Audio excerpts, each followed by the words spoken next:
Hello and welcome back to The Shed. I am Man in Shed or Man in a Shed, something like that. I'm still not sure what I'm going to call this YouTube channel yet, but thanks for watching and thanks for being here. And today I just want to give a little bit more in-depth look into this custom Strat that I put together. Unfortunately, I decided to start a YouTube channel after I built the Strat, and I didn't get any video footage of the build, but I have some photos and some pictures that I can roll in during this video just to give an idea of what I've done, just so you can see the processes involved, and I can break it down a bit for you. Later videos I'm going to show you exactly how I achieved this finish, how to make a copper pickguard, things like that. So there'll be how-to videos and some product reviews of the products that I used to make this guitar. So if that's if you're interested in that kind of thing, hit like, hit subscribe, and we'll get to it. Okay, so just a quick look at the guitar itself, just a little bit more in depth than what I've shown you before. We'll just talk about the specs and what it took to make it and things like that. So the body is actually ash. It's a single piece ash body cut from an ash board that I had. Again, you'll see all that in the photos of the build, and hopefully you'll find that interesting. But it's a real kind of curly grain, and it was a rough sawn piece of timber, so I wasn't sure what grain patterns were in it when I bought it. But as I began to plane it back, I could see this grain pattern begin to emerge, and it is a real curly grain. As you can see, it's an unusual grain pattern, especially in the front of the guitar. There were some problems planing, so when you're dealing with that kind of grain pattern, planing is a real issue because the grain rises in several different directions, so you can tear out as a massive problem. So you have to keep your planes razor sharp, and finish then mostly by sanding. You won't get a plain finish with that really curly grain because it does just tear out in places. It's almost impossible. The finish itself then, it's coloured wood dyes with an oil finish on top. Again, I will do a video on exactly how I achieved this colour. It's kind of a faded burst look. It's just a black and a blue dye, and it's amazing what you can achieve just by fading it in, and it's very, very simple. It's very, very simple. Like, what I'll do is I'll get a piece of ash, I'll plane it back, sand it back, and I'll do a burst finish on that piece of ash. So I'll make a video showing the products that I used and exactly how I achieved that. So that's going to be coming up, so hopefully you'll find that interesting. The pickguard itself is actually copper. I cut this from a copper sheet and I patinaed it, so to get this kind of effect. Again, that was very simple to do, but it looks fantastic. And it would be a nice piece to add to any Stratocaster or any telly out there.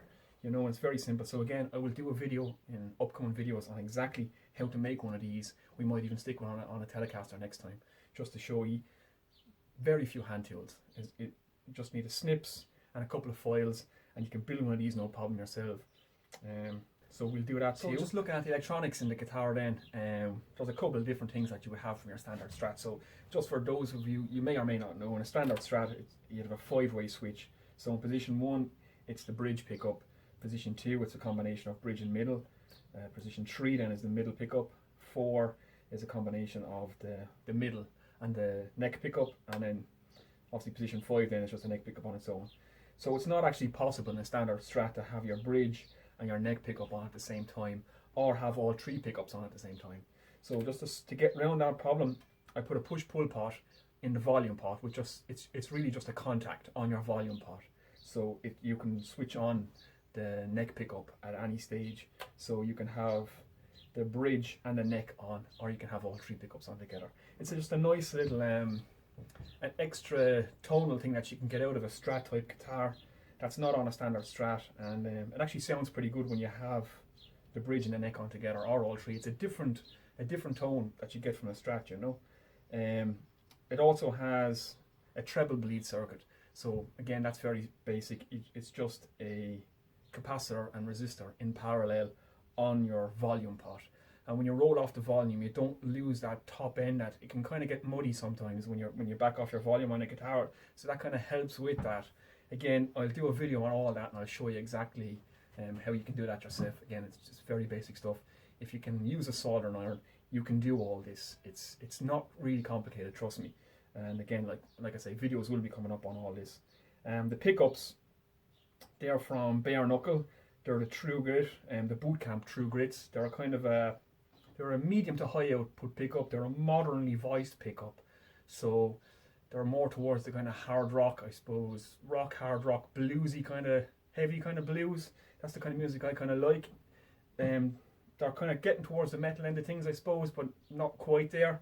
There is another set of pickups that are a higher output again than these that are in the boot camp range again. So if you wanted to go metal, maybe those ones might be a better option for you, you know. The neck itself is a piece of roasted maple. It's kind of I'm not sure what kind of, it's a flat C, I suppose you call it. It's a little bit chunky. I prefer a kind of a chunkier neck because I have quite big hands, so I like a bigger neck. That's just a personal preference. Again, rosewood fretboard, mother of pearl inlays, a bone nut. The tuners are just they're just a generic lock-in tuners, and the bridge itself is actually just a generic brand. So nothing special again. They are really this guitar was very much a kind of a prototype build for me. I was just testing processes, testing finishes, but it actually turned out to be a really great guitar, which I'm happy with. It plays really well. It has a lovely action. Sounds fantastic. I can't give you a sound demo at the minute because I have a new baby in the house, and were I to give you a sound demo, it might get me shot. So you're going to have to wait for that one. I will give you a sound demonstration in further videos. But for now, if you're interested in all this kind of thing and you want to see how I done it, hit like, hit subscribe. There will be how-to videos and product reviews coming up. So stay tuned to the channel, and yeah, I hope you enjoy it.